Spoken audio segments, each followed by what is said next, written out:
ഇന്നത്തെ ഒരു അച്ചാർ റെസിപ്പിയാണ്. എരിവും പുളിയും മധുരം എല്ലാം കൂടെ മിക്സ് ആയിട്ടുള്ള അച്ചാർ. ആദ്യം അതിന് നാരങ്ങ നമ്മുടെ സ്റ്റീമറിൽ വെച്ച് വേവിക്കണേ. എന്നിട്ട് അത് ചെറിയ കഷ്ണങ്ങളാക്കി ഉപ്പൂടെ ചേർത്ത് നന്നായിട്ട് മിക്സ് ചെയ്ത് വെക്കണം. എന്നിട്ട് നമ്മുടെ ചട്ടി വെച്ച് അതിലേക്ക് നല്ലെണ്ണയാണ് ഒഴിക്കുന്നത്. അച്ചാറിന് എപ്പോഴും നല്ലെണ്ണയാണ് നല്ലത്.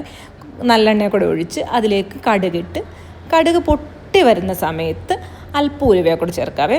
ഉലുവയെ കൂടെ പൊട്ടിച്ച് അതിനുശേഷം നമ്മൾ മെയിനായിട്ടുള്ള സാധനങ്ങൾ ഇഞ്ചി, വെളുത്തുള്ളി, പച്ചമുളക് ഇട്ട് നന്നായിട്ട് നന്നായിട്ട് സോർട്ടാവുന്ന സമയത്ത് അടുത്തായിട്ട് നമ്മൾ ഇനി ഇടാൻ പോകുന്നത് കറിവേപ്പിലയാണ്. കറിവേപ്പിലയെ കൂടെ ഇട്ട് നന്നായിട്ട് ഇളക്കണം.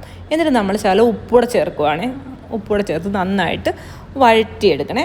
സിമ്മിലിട്ട് വഴറ്റുന്നതായിരിക്കും നല്ലത്. പിന്നെ ഉപയോഗിക്കുന്നത് കായമാണ് കട്ടക്കായ പൊടിയല്ല, ഞാൻ കായം കഷ്ണങ്ങളായിട്ടുള്ള ഉപയോഗിക്കുന്നത്. പിന്നെ നമ്മുടെ മുളക് പൊടി, മഞ്ഞൾപ്പൊടി, ഞാൻ അച്ചാർ പൊടി ഉപയോഗിക്കാറേയില്ലേ, മുളക് പൊടി മഞ്ഞൾപ്പൊടി മാത്രമാണ് ഉപയോഗിക്കുക. എന്നിട്ട് നന്നായിട്ട് മൂപ്പിക്കുക കേട്ടോ, ഒരു ബ്രൗൺ ഷെയ്ഡാവണം. എന്നിട്ട് നമ്മൾ ഇതിലേക്ക് അല്പം ഡേറ്റ്സ് ഇടുന്നുണ്ടേ.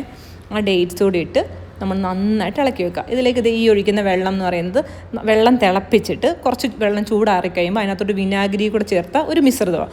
നന്നായിട്ട് മിക്സ് ചെയ്ത് വെക്കുക. പിന്നെ ഇതെൻ്റെ ഒരു പൊടിക്കൈയാണേ.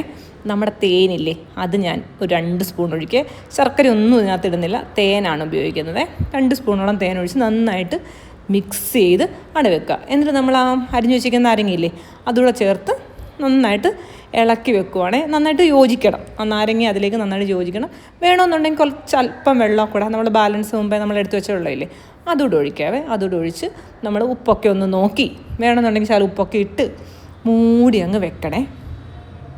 ഇത് മൂടി വെക്കുമ്പോൾ നന്നായിട്ട് തിളച്ച ആ ഡേറ്റ്സൊക്കെ നന്നായിട്ട് വെന്ത് വറ്റി ഇങ്ങനെ ഒരു കുറുകിയ പരുവാവേ. ഞാൻ നോക്കിക്കോണേ, ഇപ്പോൾ കാണിക്കാവേ. ഈ ഒരു പരുവത്തിൽ അടിപൊളിയാണ്.